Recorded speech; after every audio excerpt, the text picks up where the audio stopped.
இன்னைக்கு இந்த சின்ன மெசேஜ்க்கு நான் எடுத்த போர்ஷன் மத்தேயு 12ஆம் அதிகாரம் 46ஆம் வசனம் முதல் 50வது வசனம் வரைக்கும். இப்படி அவர்னா இயேசு ஜனங்களோடு பேசுகையில் அவருடைய தாயாரும் சகோதரரும் அவரிடத்தில் பேச வேண்டும் என்று வெளியே நின்றார்கள். அப்பொழுது ஒருவன் அவரை நோக்கி, உம்முடைய தாயாரும் உம்முடைய சகோதரரும் உம்மோட பேச வேண்டும் என்று வெளியே நிற்கிறார்கள் என்றார். தம்மிடத்தில் இப்படி சொன்னவனுக்கு அவர் பிரதியுத்தரமாக, என் தாயார் யார், என் சகோதரன் யார் என்று சொல்லி தம்முடைய கையை தமக்கு சீஷர்களுக்கு நேராக நீட்டி, இதோ என் தாயும் என் சகோதரரும் இவர்களே, பரலோகத்தில் இருக்கிற என் பிதாவின் சித்தத்தின்படி செய்கிறவன் எவனோ அவனே எனக்கு சகோதரனும் சகோதரியும் தாயுமாயிருக்கிறான் என்றார் என்பது. இன்னைக்கு இது தியானிச்சுட்டு இருக்கும் போது 3 காரியங்கள் எனக்கு ரொம்ப ஒரு தொடுதலா இருந்தது. இது நாம எல்லாரும் வாசித்த போர்ஷன் தான், எல்லாருக்கும் தெரிஞ்ச போர்ஷன் தான். ஆனா இதுல 3 விஷயம் கொஞ்சம் எனக்கு ஆழமாக படிஞ்சு. கேளுங்கள் அப்பொழுது கொடுக்கப்படும், தட்டுங்கள் திறக்கப்படும், தேடுங்கள் கண்டடைவதுன்னு சொல்லியிருப்பாங்க. அப்போ நம்ம கேட்கும் போது கொடுக்கப்படும் அப்படின்னு சொல்லி தேவன் சொல்லியிருப்பாங்க. இப்ப நம்ம பேசுற ஒவ்வொரு காரியமும், நம்ம செய்கிற ஒவ்வொரு செயலும் தேவன் பார்க்கிறார் என்பது நமக்கு தெரியும். இங்க தாயாரும் சகோதரரும் அங்க ஏசப்பா இடத்துல வரும்போது இயேசு இடத்துல பேசணும்னு வந்திருக்கிறாங்க, பேச வேண்டும். இப்ப நம்ம பார்த்தோம்னா இந்த ஒரு இடமும் இன்னும் ஒரு இடத்துல மட்டும்தான் சகோதரர்களை பற்றி சொல்லியிருக்கு. வேற எங்கேயுமே சகோதரர்களை பற்றி சொல்லவே இல்லை. அப்ப தாயாரை பத்தி இன்னும் ஒரு சில இடங்கள்ல சொல்லப்பட்டிருக்கு, ஆனா அதுக்கு மேல தாயாரை பத்தி சொல்லவில்லை. ஆனா இந்த இடத்துல நம்ம பார்க்கணும்னா அதாவது ஒரு உறவுல நம்ம பார்க்கும்போது முதலாவது இப்ப கல்யாணம் ஆயிருந்தா ஆப்வியஸா ஒய்ஃப், அப்படி இல்லைன்னா இந்த உலகத்தின்படியாக தாய் தகப்பன் முதலாவது இடம்.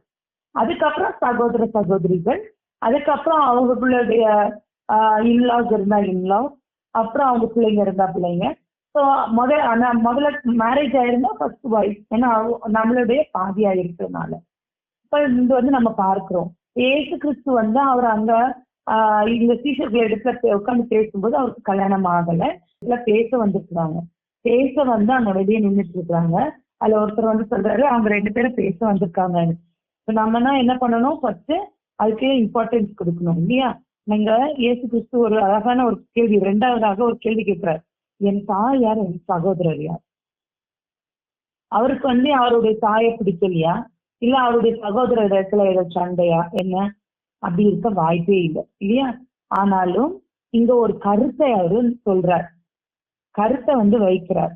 தாயார் யார், சகோதரர் யார் அப்படின்னு போது யாரை காண்பிக்கிறாரு? சீஷர்களை காண்பிக்கிறார்.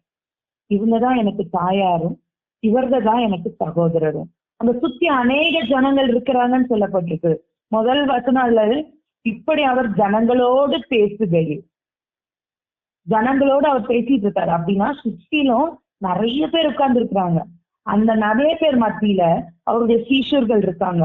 அந்த நேரத்துலதான் தாயும் சகோதரர்களும் அங்க வந்திருக்கிறாங்க. இவர் தான் மூத்த சகோதரர். அப்ப இந்த சகோதரரை பார்க்க ரொம்ப நாளைக்கு அப்புறம் பார்க்க வந்திருப்பாங்களா இருக்கும். அப்ப அவங்க பார்க்க வந்திருக்காங்கன்னு இத நம்ம பொதுவா என்ன பண்ணுவோம், அவங்களுக்கு முதல் முக்கியத்துவம் கொடுப்போம் இல்லையா? ஆனா இந்த தேவன் அந்த நேரத்துல பிதாவுடைய கட்டளையின்படி பிதாவுடைய வார்த்தைகளை சொல்லிக் கொண்டு இருக்கிறார். சுவிசேஷத்தை அந்த 30 வருஷம் டோட்டலா தாய்க்காகவும் சகோதரர்களுக்காகவும் தகப்பன் உயிரோடு இருந்த வரைக்கும் தகப்பனுக்காகவும் இருந்தார். ஆனா அந்த 3.5 வருஷங்கள் அவர் மகனாக இல்லை, தேவனுடைய தேவ சித்தத்தை செய்கிறவராக, தேவனுடைய சித்தத்தின்படியாக என்னென்ன செய்ய வேண்டுமோ அவைகளை செய்கிறவராக தேவன், நான் தேவகுமாரன் என்ற சாயலோடு அங்க இருந்தார். அதனாலதான் இங்க என்ன பண்றாரு, முதலாவது ஸ்பிரிச்சுவலா இங்க அவர் மனுஷரீகமா அவர் பதில் சொல்லல, ஸ்பிரிச்சுவலா சொல்றாரு. அது ஒரு லெசனா நடத்துறாரு.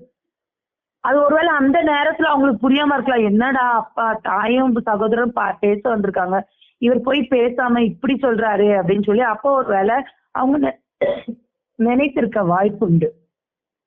ஆனா அதுல ஒரு பெரிய மீனிங் இருக்கு. யார் அவரோடு பேச முடியும்? எனக்கு உறவு இருக்கு, அதனால நான் பேச முடியும். நான் ஏற்கனவே ரட்சிக்கப்பட்டுட்டேன், ஆனா நடுவுல கொஞ்சம் காலம் விடுபட்டுட்டேன், அந்த உறவு என்னன்றதே எனக்கு தெரியாது, இப்ப திருப்பி நான் உறவை புதுப்பிக்க வருகிறேன் அப்படின்னு இருக்கிறவங்களுக்கும் அது கிடையாது. ஆனா யாரோட உள்ளது? சீஷர்கள் யாரு? அவரோடு இருந்தவங்க. பரலோகத்துல இருக்கிற என் பிதாவின் சித்தத்தை செய்கிறவன் எவனோ அவனே எனக்கு சகோதரனும் சகோதரியும் தாயும். அப்போ இயேசு கிறிஸ்துக்கு சகோதரன் சகோதரி தாய் யாரு? பிதாவின் சித்தத்தை செய்கிறவர்கள். இப்ப பிதாவின் சித்தத்தை செய்கிறதுல தாயாகிய மரியாள் ஒரு பெரிய சித்தம். ஏன்னா அவங்க இல்லைன்னா இயேசு கிறிஸ்து இந்த உலகத்துக்கு வந்திருக்கவே முடியாது. அப்ப ஒரு பெரிய சித்தத்தை அவருக்கு செய்து முடிச்சிருக்கிறாங்க. அப்ப அங்க அவங்கள வெறுக்கிறதுக்காக அவரு அங்க சொல்லல, இல்ல அவங்க மேல கோபமும் அதனால சொல்லல. ஆனா அந்த சிச்சுவேஷனை எடுத்து எக்ஸ்பிளைன் பண்றாரு. என் சித்தத்தை பிதாவுடைய சித்தத்தை செய்கிறவர்கள் மட்டுமே எனக்கு சகோதரர்கள் சகோதரிகள், என் தாய். இப்ப இதுல என்னன்னா, சிலர் முதல்ல உற்சாகமா நான் ஏசப்பாக்கு செய்வேன், நான் ஏசப்பா பிள்ளை அப்படின்னு சொல்லி வருவாங்க, ரட்சிக்கப்படுவாங்க. ஆனா கொஞ்சம் கொஞ்சமா என்ன பண்ணிடுறாங்க, அந்த வச்சு பின்வாங்கி போகவோ இல்ல அங்கிருந்து விழுந்து போகவோ செய்துறாங்க. அப்படி பண்ணும்போது அவர்கள் இந்த லிஸ்ட்ல வர்றது கிடையாது. ஏன்னா அவங்க கட்டாயமாக அவங்களால என்ன பண்ண முடியாது, பிதாவின் சித்தத்தை செய்ய முடியாது, பிதாவின் சித்தத்தை செய்கிறவர்களாக இருக்க முடியாது. இப்ப இது இன்னொரு இடத்துல நம்ம பார்க்கிறோம். இயேசு கிறிஸ்து சிலுவையில அறையுண்டு இருக்கும்போது அந்த இடத்துல, ஆனா சகோதரர்களை பற்றி சொல்லல. கட்டாயம் சகோதரர்கள் பக்கத்துல நின்றிருந்தா அதுல எழுதினவங்க எல்லாருமே சொல்லியிருப்பாங்க சகோதரர்கள் பக்கத்துல இருந்தாங்க அப்படின்னு சொல்லி. ஆனா அதுல சொல்லப்படல. ஆனா தாய் இருந்ததாக நமக்கு தெளிவாக சொல்லப்படுது. தாய் அவங்க அவரோட கூட முதல்லயே உன் இருதயத்தை ஒரு பட்டயம் ஊடுருவோம்னு அங்க சொல்லப்பட்டிருந்தது. அப்ப அந்த பட்டயம் என்ன, தகப்பனார் நல்லவேளை அந்த பட்டயத்தை பாக்குற அளவுக்கு அவருடைய உயிர் இல்ல, அவர் உயிர் போய்விட்டது. ஆனா அந்த தாய்க்கு எவ்வளவு மனசுக்கு கஷ்டமா இருந்திருக்கும். தான் மக்கள் அங்க அடிபட்டு ரத்தம் சிந்தி மொத்தமா எல்லா ரத்தம் சிந்தி சிலுவையில அறையுண்டு எல்லாரும் இலக்கணமா பேசுறாங்க. அவங்களுக்கு நல்லாவே தெரியும், தேவதூதன் சொன்னது, தேவ பிள்ளை எல்லாம் அவங்களுக்கு தெரியும். சின்னதுல இருந்து அவ்வளவு அக்கறையா பார்த்திருப்பாங்க. நம்ம மத்தபடியே சும்மாவே குழந்தைங்களை ரொம்ப டெண்டரா பார்ப்போம். ஆனா இதுலயும் இவங்களுக்கு நல்லாவே தெரியும், இது தேவ சித்தத்தின்படி தேவகுமாரன் என்பது அவர்களுக்கு நல்லா தெரியும். அப்ப இன்னும் எவ்வளவு டெண்டரா பார்த்திருப்பாங்க, இன்னும் எவ்வளவு கவனமா பார்த்திருப்பாங்க. அவங்கள அங்க நின்று அவங்க பார்க்கும்போது அவங்களுடைய மனது எவ்வளவு வேதனைப்பட்டிருக்கும். உன் இருதயத்துல அந்த பட்டயம் ஊடுருவும் என்பது எவ்வளவு உண்மையா இருந்திருக்கு. அந்த இடத்துலயும் அந்த மகன் அங்க என்ன சொல்றாரு, அந்த தாயார தனியா விடல.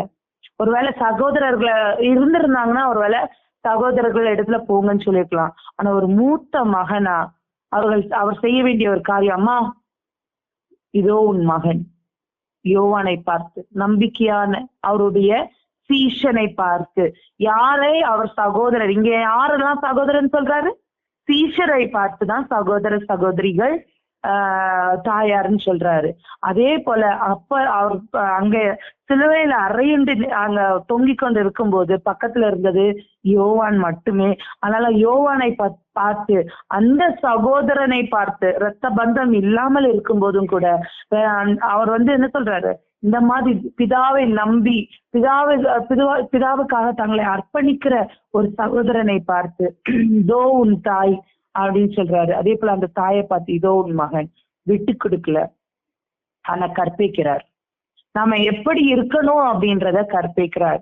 இதுல நமக்கு நல்லாவே தெரியுது, தாய் மேல அவருக்கு பாசம் இல்லாம இல்ல, ஆனா அந்த சிச்சுவேஷனை எடுத்து நமக்கு கற்பிக்கிறார். அந்த நேரம் அவர் கற்பித்தனாலதான் இன்றைக்கு அது பைபிள்ல எழுதப்பட்டிருக்குது.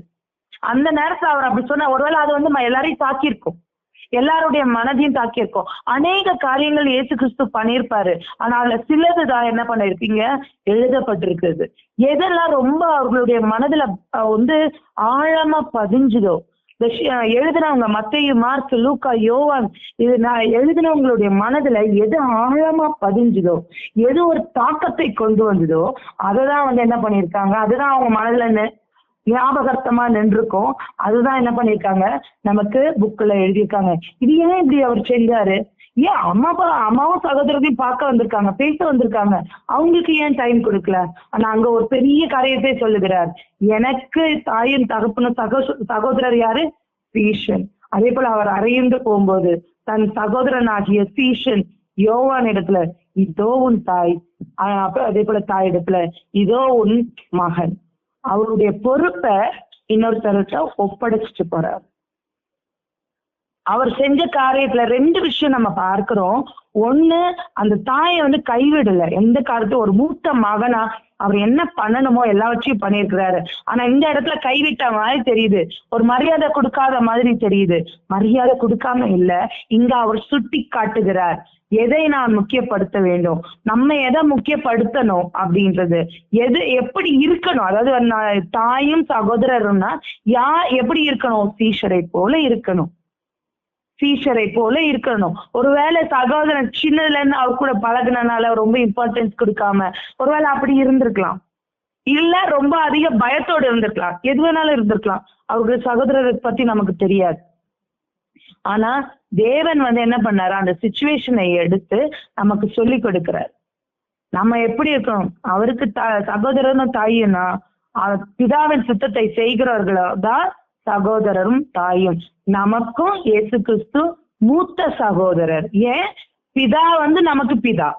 அப்படிங்கும் போது அவருடைய குமாரனாகிய இயேசு கிறிஸ்து நமக்கு பிதா கிடையாது, சகோதரர், மூத்த சகோதரர். அந்த மூத்த சகோதரருக்கு நம்ம ஒரு நல்ல சகோதரிகளாகவும் நல்ல தாயாகவும் இருக்க வேண்டும். அப்படி இருக்கணும்னா அங்க கொடுக்கப்பட்டிருக்கிற ஒரே இது என்னது, பரலோகத்தில் இருக்கிற என் பிதாவின் சித்தத்தின்படி செய்கிறவன் எவனோ. நம்ம நமக்கு சில நேரங்கள்ல இது நமக்கு தேவனுடைய சித்தமா இல்லையான்னு தெரியாமல் இருக்கிறோம். அப்படி இல்லாம தேவனுடைய சித்தம் எது, நான் என்ன செய்யணும் அப்படின்றத நம்ம தினந்தோறும் கேட்டு அதன்படியாக நடக்கும்போது தேவன் அழகாக நம்மளை வழி நடத்துவார். அவலமாக ஒரு நல்ல சகோதரராக, ஒரு நல்ல மூத்த சகோதரராக நம்மளோடு கூட இருந்து நம்மளை வழி நடத்துகிற தேவன் நம்மோடு இருக்கிறார். அவர் எக்காரணம் கொண்டும் நம்மளை கைவிடுகிற தேவன் அல்ல.